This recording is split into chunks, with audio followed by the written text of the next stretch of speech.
Hi, thanks for checking out the video today. This is our second video that deals with fossil foraging in Ohio. If you haven't checked out the first one, it's also on the channel still. It's getting views slowly, it's trickling in as these YouTube channels typically do. We're hoping to up that with our second video. But today we're actually at a metro park here in central Ohio once again. We're at High Banks Metro Park. We're going to talk about some of the rock in the area. I'm not expecting to find a lot of fossils today, and I'll explain later on why. There's going to be a lot of cool stuff that we'll look at. But once again, just like the last state park that I was at, we're not taking anything home because, of course, you shouldn't take anything home from a state park. I'm here again, of course, with Sam. Sam, if you didn't know, which you wouldn't know, used to work at the nearby Delaware County Historical Society.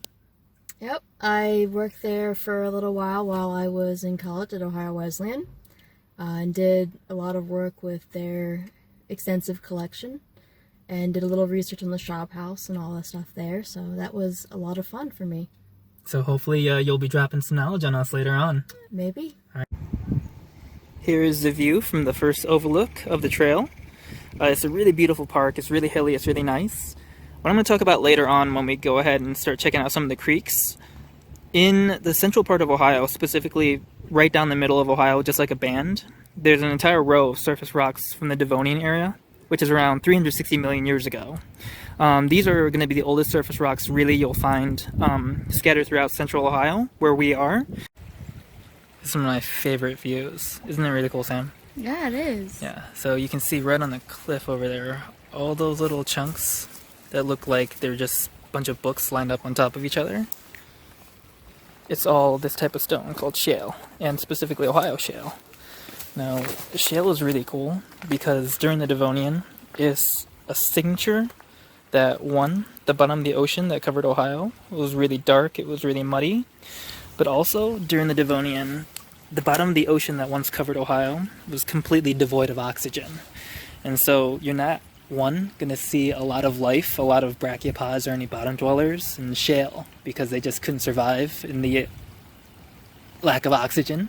But it still didn't mean that life didn't exist in Ohio at the time. This is a time where you actually get the large placoderms. There is something over here that I saw that was really cool.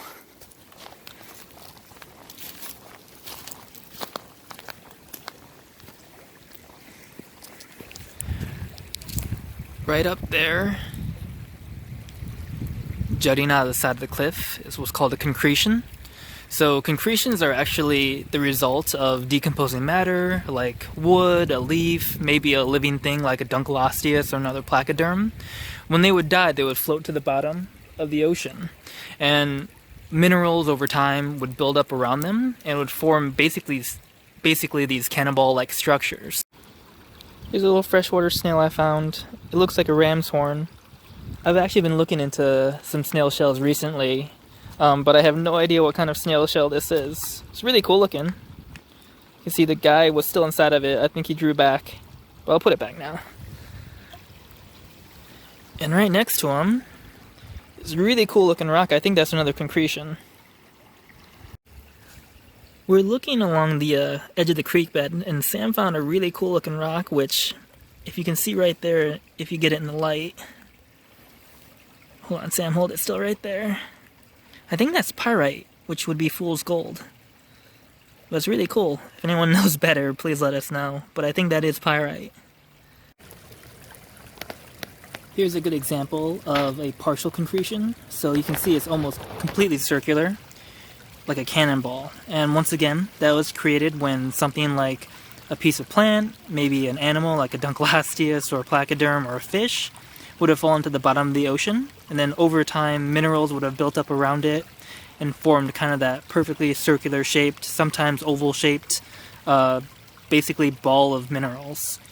And if you did cut into the middle of it, every now and then you can find something cool, but over time, once again, it's a decomposing animal or plant, so it's just going to be completely empty on the inside, which I believe here's a good example of what you see on the inside sometimes. Yep, and there's Sam. Anything to add, Sam? No. I'm just chilling. Hold on, Sam, can you please repeat what you just told me? So I remembered something that I learned when I was working at the Delaware County Historical Society. One of the tour guides taught me that the phrase, put a sock in it, comes from when they would be playing like a record and they would take a stuffed sock and they would shove it into the opening of the record player that has a noise like coming out. Oh, like the funnel end? Yes, so that would make it be quieter, so it wouldn't be as noisy. And that's just something people say up here. Yep, put a sock in it. That's awesome.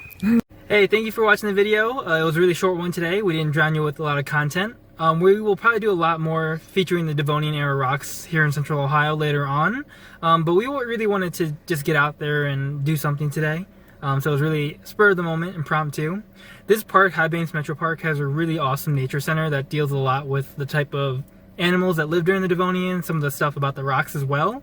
Once all the coronavirus stuff is under control and we're able to get back into the nature center, I would love to take a video of that place. So anything to add, Sam? Thank you for watching.